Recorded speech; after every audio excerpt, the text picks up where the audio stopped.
Well, let's do some trigonometry derivatives. And the first one I picked is the second derivative of the secant function. Now, we just derived that the derivative of secant is secant times tangent. And now when you get to calculus 2, you'll have these memorized pretty well, because we'll use them a lot. So remember, one way to notate a second derivative is to do a d squared function divided by d variable squared. And here in trigonometry, we typically use, very often we'll use Greek letters for angles. And this just means the derivative with respect to theta of the derivative with respect to theta of secant theta. All right, so in this, we've already done, this is the derivative of secant theta times tangent theta. And so we'll have a product rule. So I take the derivative of secant. So now I'll write out the step again. Derivative of secant theta times tangent theta plus the derivative of tangent theta times secant theta. So just standard product rule stuff. Okay, well, derivative of secant is secant tangent. So I have secant theta, tangent theta times this tangent theta, plus derivative of tangent is secant squared. So secant squared theta times secant theta. Alright, so when all the dust settles here, we can write this as secant theta tangent squared theta plus secant to the third power theta, secant cubed theta. There we go. So that's the second derivative. You can imagine the third derivative and the fourth derivative, they get more complicated. And we usually only do first and second derivatives when we apply calculus, but there's a reason down the road where we'll need higher order derivatives. And and unfortunately some of those higher order derivatives start to get really long, but that's just the way it works.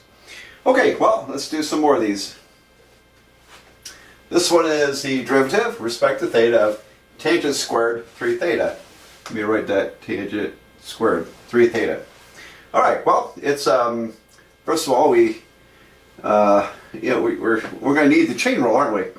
Probably we'll need it twice here, because you want to think of this as a function squared. So the derivative of something squared is 2 times that function. So it'll be 2 times tangent parentheses 3 theta to the first power. This is like derivative of x squared is 2x to the first power. But then we have the chain rule times derivative with respect to theta of the function tangent 3 theta. Well, okay, so I have 2 tangent 3 theta. I think I'll write it without the parentheses. I don't think that would be confusing. Times, alright, so derivative of tangent is secant squared.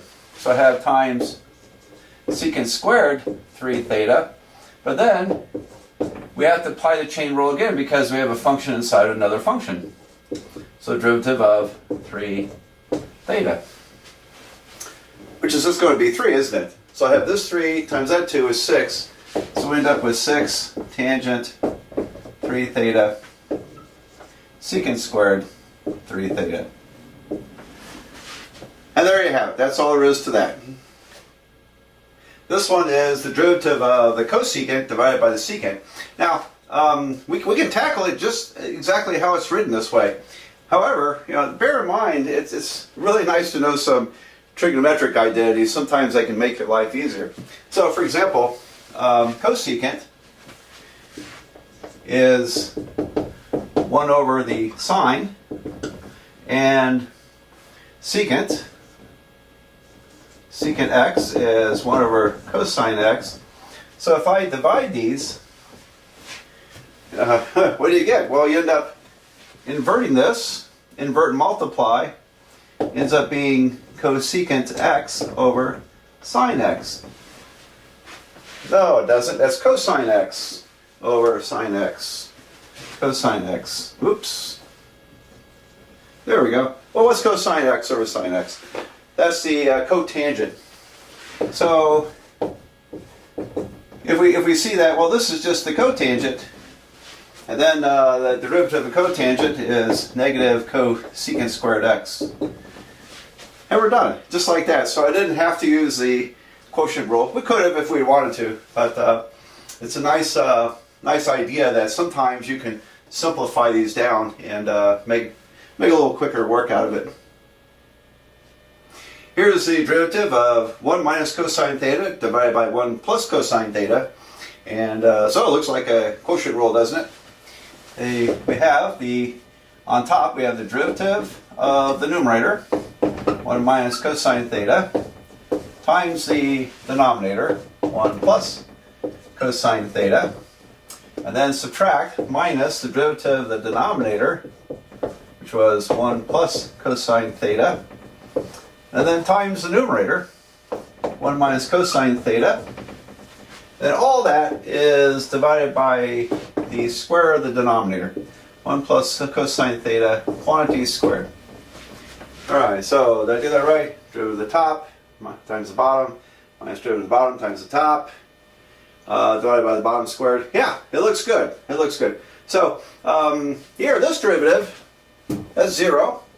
Derivative of cosine by itself is negative sign. So this is going to, the negatives will cancel. I'll get positive sign. So I end up with sine theta times 1 plus cosine theta. And then over here, that's 0. Derivative of cosine is negative sign. The minus sign, the negative, the negatives cancel. So I get a plus sine theta times the 1 minus cosine theta divided by the square of the denominator. Right, well, see, we can factor sine out. If I factor sine out, it makes it real easy to combine 1 plus cosine theta and 1 minus cosine theta. So when you add these together, you're going to get 2, and the cosines cancel. So I get 2 times the sine theta we factored out. You see all that?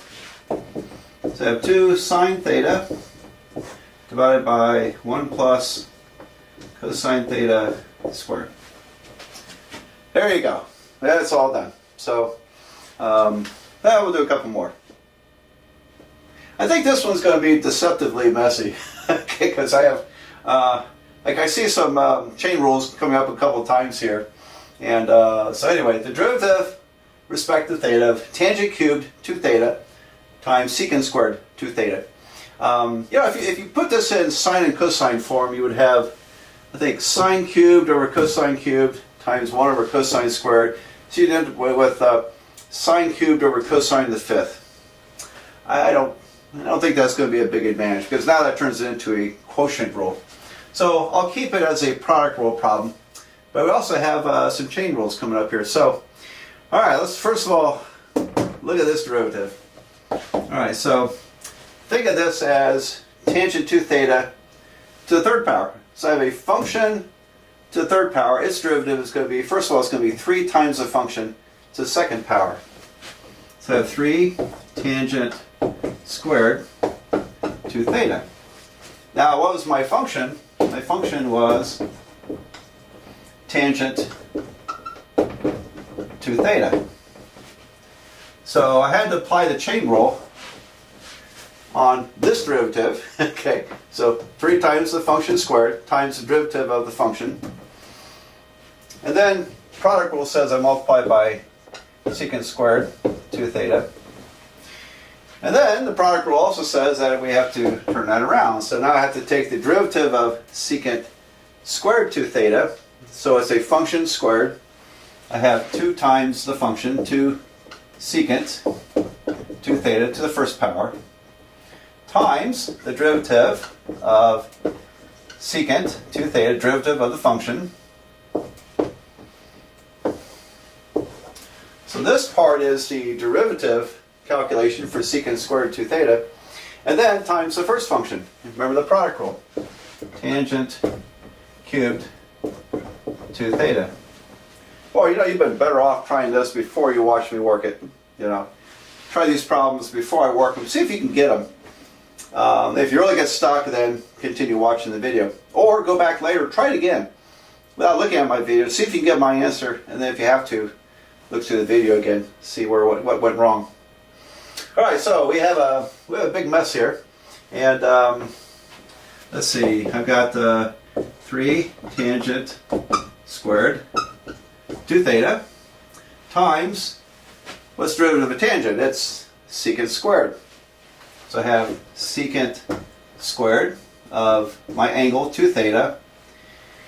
But when I take this derivative tangent is secant squared, but I also have the tangent of a function. We have a function inside a function. We have a function 2 theta inside a function. You apply the chain rule. So times derivative of 2 theta. Now that is this part right there. All right, so I had to use the chain rule again. And by the way, if this was just tangent 1 theta, if you apply the chain rule to tangent of 1 theta, you would get, secant squared theta. Derivative of theta. Derivative of theta with respect to theta is 1. So that's why we don't think about the chain rule when, for example, this is 1 theta. When this is not 1 theta, then it matters. I have to apply the chain rule. But it doesn't matter if I apply the chain rule if this is just tangent theta. You see what I'm saying? Because the derivative of theta is 1. All right. So this is this bracket times secant squared 2 theta. And then we have to do the other bracket. So I've got 2 secants 2 theta. I've been putting these in parentheses. I guess I don't necessarily have to, I suppose. But I'll try to be consistent here. How's that? Did I get them all? Oh, I think I did. All right, 2 secant 2 theta. My theta sometimes dangerously look like zeros. I don't want that to be interpreted as 20, so I've got to be a little careful with writing there. 2 theta. Well, where am I at? I lost my place. What was I doing? Oh yeah, here it is. Here's 2 secant 2 theta times the derivative of secant of 2 theta. Derivative of secant is secant tangent. So I have secant 2 theta tangent 2 theta times, and like before, we have a chain rule. The derivative of 2 theta. 2 theta is a function embedded inside another function, secant. So derivative of 2 theta. And then that bracket is multiplied by tangent cubed. Tangent to the third 2 theta. Okay, well, it's all quite a mess here, isn't it? But I think we can start to make short work of it. For one thing, these are 2's. This last chain rule step, derivative of 2 theta is 2. That's 2. So I think we can start putting this together. We have, here we go, I have 2 times 3, there's 6. And we've got tangent squared secant to the 4th. Tangent squared 2 theta, secant to the 4th 2 theta. Okay, that's the first half. Plus, here I've got 2 times 2, there's 4. 4. Oh boy, so I have secant squared tangent to the 4th. 4, I'll write tangent to the 4th 2 theta, and then secant squared 2 theta. I think I got it all. Look at that. Yeah, we did. We did. Boy, what a mess that was. Huh? Can you simplify this in any way? If it weren't for the 2 theta, these were just thetas, we would probably have a 1. What would we have here? Nah, it still wouldn't work. I was thinking if these coefficients were the same, we might be able to combine this in some way, but I don't see it happening. So, because the coefficients are different. So, I think we're done with this one. Well, I think this will be the last example I do that for the trig functions. And hopefully you've got a good smattering of examples there that you can you've learned from and become a master at doing derivatives. All right, so this is a derivative, this time with respect to x, of cotangent squared of 1 minus square root of square root of 1 minus x squared. All right, so a couple things here. I'm squaring cotangent, I'm not squaring the square root, so I just can't wipe out the square root here. We're squaring the trig function, not what's inside the trig function. And the other thing is, just one last time, this would be very bad algebra. You cannot take the square root separately of these and get 1 minus x. It does not work. Okay, very bad algebra, so don't make that mistake. That's a rookie mistake in calculus. It's an algebra mistake. All right, so on to it here. And I think probably we ought to go ahead and write this in the usual exponent form. So we have cotangent squared of 1 minus x squared to the half power. Okay? And so, like before, this is a function square. So the derivative is 2 times the function to the first power times the derivative of the function.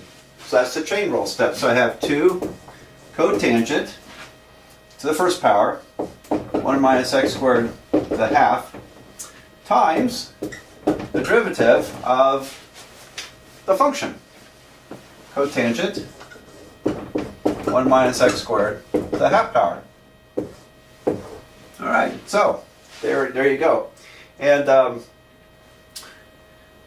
it's going to be a mess, isn't it? I'm going to, when I can, I'm going to go back to square root form because I don't have to take this derivative. So I've got 2 cotangent square root 1 minus x squared. And derivative of cotangent is what? It's negative cosecant squared. Yeah, derivative of tangent is secant squared, so derivative of cotangent is negative cosecant squared. All right, so I got negative cosecant squared of this. But the chain rule kicks in because the derivative of cotangent is negative cosecant, but I also have to multiply by the derivative of the function inside the cotangent. So now we have the derivative with respect to x of 1 minus x squared to the half power. Okay, what a mess. What a mess. So I have cotangent times cosecant squared. I don't think that... See, cotangent is cosine over sine, and cosecant squared is 1 over sine squared. So if I mix this together, I'll get... what would I get? I'll get a cosine over a sine cubed. So I think I'll just keep it written this way. I'll tell you what, let's work this sort of to the side here, this other part. Because this derivative here is going to be 1/2 times 1 minus x squared to the negative 1/2 times the derivative of 1 minus x squared. So what is that? I think that's probably the 3rd time we've had to apply the chain rule here. Okay. And so this is 1 over 2, 1 minus x squared, negative 1/2. This is negative 2x. And so the 2's cancel. I end up with x. And this is negative 1/2 means it comes downstairs as 1 minus x squared to the half, which is square root of 1 minus x squared. So that derivative looks to be x over square root of 1 minus x squared. So that multiplies this. So now let's write out the answer. I end up with 2x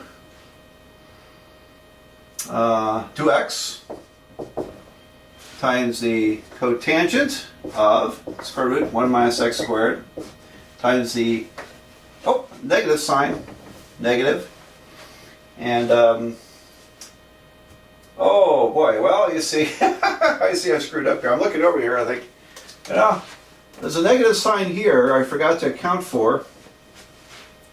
And so this negative from this part is going to cancel that negative, making that positive. Oh, I almost blew that one. Alright, so I'll try that again. Yeah, there we go. Alright, so the two negatives cancel, and I have this 2, and I have this part, and I have cosecant squared, parentheses, square root 1 minus x squared. And then all that stuff is divided by the square root of 1 minus x squared. Oh, well, there we go. There we go. I wonder if there's an easier way to do this. And if you let u be this, it might be. It might be. Yeah, maybe I'll try that. Here's what I have in mind for this problem. Again, I like to show some alternative ideas here. And I'm going to use the substitution technique on this. So there's the problem as I've worked it out. And let's hope I get this. So I'm going to erase all this mess here. And what I'm going to do is let u seems to be a traditional substitution letter in calculus, be equal to that square root part. So I'm going to I'll put it over here, let's let u equal to the, the square root, 1 minus x squared to the 1/2 power. Now, I use the square root and the exponent form interchangeably here. Alright, I think I need to move my equal sign. Well, no, not really. So now we have the derivative with respect to x of cotangent squared u. How about that? Okay. Now, I mentioned, I think in an earlier video, that when the letters are different, we don't have a technique for that yet. Well, I'm going to show you that technique. This is foreshadowing something called implicit differentiation. Okay, so when we get to applications of derivatives, I'll show you implicit derivatives, and as part of something else, an application, and it'll start to make a lot more sense. But let me show you what I mean here. All right, so we're taking the derivative of the cotangent squared of u. All right, so I have 2 cotangent u. So that's the same as, it's like taking the derivative of x squared, I get 2x. So 2 times the function to the first power. And then the chain rule says to take the derivative with respect to the function. Alright. And then this derivative is, what was it? Minus cosecant squared. So I'm going to get a minus cosecant squared u out of this. I'll put the negative in front. Negative 2 cotangent u cosecant squared u. But because, so here's where the implicit derivative idea comes into play, because my letter is different, I have to apply the chain rule. I also have to take the derivative of u with respect to x times derivative of u with respect to x. Okay, now then. And we did that earlier, and I forgot what it is. So the derivative of u with respect to x is the derivative of this. So let me take that. du of 1 minus x squared to the half power is 1/2, parentheses 1 minus x squared to the negative 1/2 times, chain rule again, derivative of 1 minus x squared. 1 minus x squared. In case that's not showing up on the camera, I think it is. I think I got my camera set to the edge of the board. And this is negative 2x. So this, the 2's cancel. I end up with, what do I end up with? I end up with negative x over this square root 1 minus x squared. Okay, because this is a minus 1/2 power. Got all that? Okay, so I think I can write out the answer. I've got this part here has a negative x on top times the negative 2 they cancel. The negatives cancel rather, so I get 2x. 2x. I have cotangent of u is the cotangent of square root 1 minus x squared. Cosecant squared is cosecant squared of u is cosecant squared of square root 1 minus x squared. And then everything is divided by the square root of 1 minus x squared. So I sure hope that's what I got earlier. If I didn't make a mistake, it will be. And anyway, there you go. So sometimes that substitution idea is pretty nice if you want to reduce some of your writing and make it a little cleaner looking. It's something to think about. I wouldn't say it comes up a lot in calculus, but occasionally it's very handy to be able to substitute like this. Well, one more video to wrap up this chapter.